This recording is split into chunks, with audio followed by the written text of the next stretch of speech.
প্রাক্তন প্রধানমন্ত্রী ডক্টর মনমোহন সিংহ ৯২ বছর বয়সে শেষ নিঃশ্বাস ত্যাগ করলেন। তার সম্বন্ধে ছোট্ট একটি প্রতিবেদন পেশ করলাম। তিনি ইন্ডিয়ান ন্যাশনাল কংগ্রেস পার্টির সদস্য ছিলেন। বৃহস্পতিবার সন্ধ্যায় তার স্বাস্থ্যের অবনতি হয়। দিল্লির এইমসে ভর্তি করা হয় তাকে। সেই সময় তার শ্বাসকষ্ট তীব্র হয়। তাড়াতাড়ি তাকে আইসিইউতে ভর্তি করা হয়, কিন্তু সব কিছুই বিফলে গেল। তিনি আমাদের ছেড়ে চলে গেলেন। একেই তো ৯২ বছর, এই বয়সে বার্ধক্যজনিত রোগ তো ছিলই। ২৬শে ডিসেম্বর হঠাৎ তিনি অজ্ঞান হয়ে যান। রাত ৮টা বেজে ৬ মিনিটে হাসপাতালে আনা হয়, কিন্তু সব চেষ্টায় বিফলে যায়। রাত ৯টা ৫১ মিনিটে তিনি শেষ নিঃশ্বাস ত্যাগ করলেন। এদিন এইমসে বিজেপির জেপি নাড্ডা, প্রিয়াঙ্কা গান্ধী, সোনিয়া গান্ধী, মল্লিকার্জুন খড়গে প্রমুখ আরও অনেকে উপস্থিত ছিলেন। ১৯৩২ সালে ২৬শে সেপ্টেম্বর পাঞ্চুরের গাহতে শিখ পরিবারে জন্মগ্রহণ করেছিলেন মনমোহন সিং। এই গাহ অঞ্চলটি বর্তমানে পাকিস্তানের অংশ। অল্প বয়সে তিনি তার মাকে হারান। অতঃপর তার ঠাকুমাই তাকে বড় করে তোলে। প্রথমে উর্দুতে পড়াশোনা করতেন। তিনি গুরুমুখী এবং পাঞ্জাবিও জানতেন। দেশভাগের পর ১৯৪৭ সালে অমৃতসরে চলে আসেন তার পরিবার। সেখানে হিন্দু কলেজে ভর্তি হন। পাঞ্জাব ইউনিভার্সিটি থেকে স্নাতক এবং স্নাতকোত্তর ডিগ্রি অর্জন করেন। তারপর তিনি কেমব্রিজে অর্থনীতি নিয়ে পড়াশোনা করেন।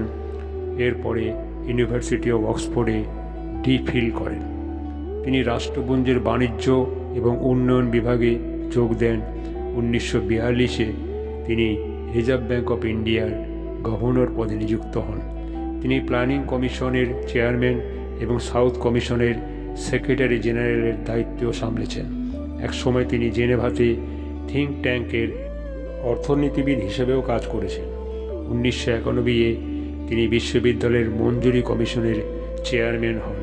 শেষমেশ ১৯৯১-তেই তিনি রাজনীতিতে যুক্ত হন। ভারতের মুক্ত অর্থনীতি মনমোহন সিংয়ের হাত ধরেই শুরু হয়েছিল। তিনি ছিলেন দুবারের প্রধানমন্ত্রী। ২০০৯ সালে তার আমলেই জিডিপি সর্বোচ্চ হারে পৌঁছায়, প্রায় ৯%। প্রধানমন্ত্রিত্ব তো বটেই, তিনি ভারতের অর্থনীতিতেও প্রচুর সংস্কার করেছিলেন। ১৯৯১-এ দেশের রাজস্ব ঘাটতি যখন ৮.৫% হয়, সেই সময় বিশ্বের সামনে ভারতের বাজার খুলে দেন তিনি। এইভাবে ভারতের অর্থনীতি আরও মজবুত হয়। ১৯৫৮-এ গুরু শরণ কৌরের সঙ্গে তার বিয়ে হয়। তার ৩ মেয়ে আছে, নামগুলি উপিন্দর, দামন এবং অমৃত। তিনি সোনিয়া গান্ধীর হয়ে পুতুল সরকার চালাতেন বলে বিরোধীরা বলতো, কিন্তু তিনি এতটাই ভদ্র এবং শান্ত ছিল যে কারো প্রতি কোনোদিন রুষ্ট হননি। তাকে মৌন মোহন বলেও অনেকেই কটাক্ষ করত। তার অনেকবার বাইপাস সার্জারি হয়েছিল। ১৯৯১ থেকে ১৯৯৬ সাল পর্যন্ত তিনি ভারতের অর্থমন্ত্রী ছিলেন। ভারতের প্রথম শিখ প্রধানমন্ত্রী তিনিই। খাদ্য, শিক্ষা, তথ্য সুরক্ষা আইন ছিল তার বড় অবদান দেশের জন্য।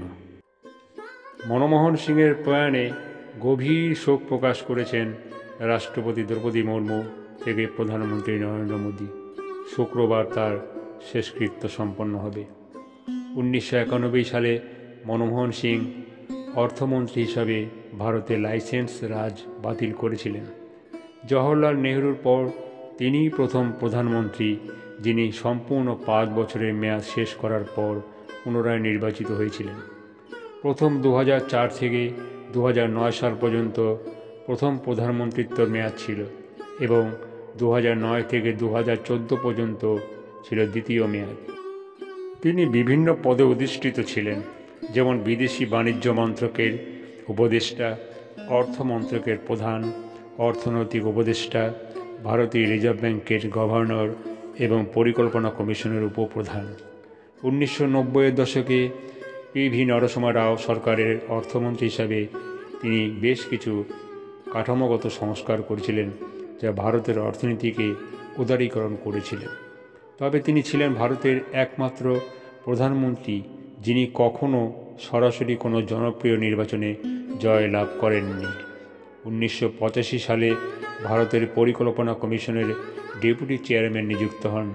তীব্র বিরোধিতা সত্ত্বেও অর্থমন্ত্রী হিসাবে তিনি উৎপাদনশীলতা বৃদ্ধি এবং উদারীকরণের লক্ষ্যে অর্থনৈতিক সংস্কার বাস্তবায়নে সফল হন।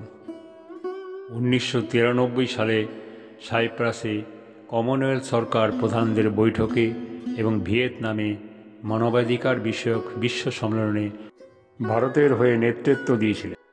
এক কথায় তার সৃষ্ট উদার অর্থনীতি আজ প্রধানমন্ত্রী নরেন্দ্র মোদী সরকারের আমলে আরও গতি বৃদ্ধি পেয়েছে। তার প্রতি সমগ্র দেশবাসীর শ্রদ্ধা রইল। দেশের মঙ্গল হোক, সাথে সাথে তার আত্মার শান্তি কামনা করি।